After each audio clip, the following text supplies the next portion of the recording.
এই দোয়াটি যদি আপনি 7 বার পড়তে পারেন, আল্লাহ তাআলা দুনিয়া এবং আখিরাতের দায়িত্ব নিজে গ্রহণ করে নেবেন, আপনার সকল পেরেশানি দূর হয়ে যাবে। বুকে হাত রেখে বলি, আল্লাহর কসম এই দোয়া আমি ছেড়ে দিই না। তোমরা এই দোয়াটা শোনার পরে সাথে সাথে শেয়ার করে দিবা। আমল না করেও সওয়াব পাবা, তোমার একটি শেয়ারে আমল না করেও সওয়াব পাবা। আল্লাহ তাআলার সওয়াব দান করবেন, রিজিকে বরকত দান করবেন, মনের আশাগুলো পূরণ করবেন। ও আমার প্রাণের ভাইয়েরা, বিশ্ব নবী মুহাম্মাদুর রাসূলুল্লাহ সাল্লাল্লাহু আলাইহি সাল্লাম বলেন, কোন ব্যক্তি যদি এই দোয়াটা 7 বার পড়তে পারে, দোয়াটা হলো হাসবি আল্লাহু লা ইলাহা ইল্লাহু আলাইহি তাওয়াক্কালতু ওয়া হুয়া রাব্বুল আরশিল আযীম।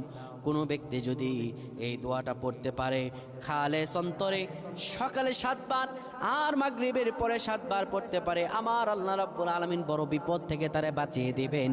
তার দুনিয়া এবং আখিরাতের দায়িত্বগুলো আমার রাব্বুল আলামিন নিজে গ্রহণ করে নেবেন।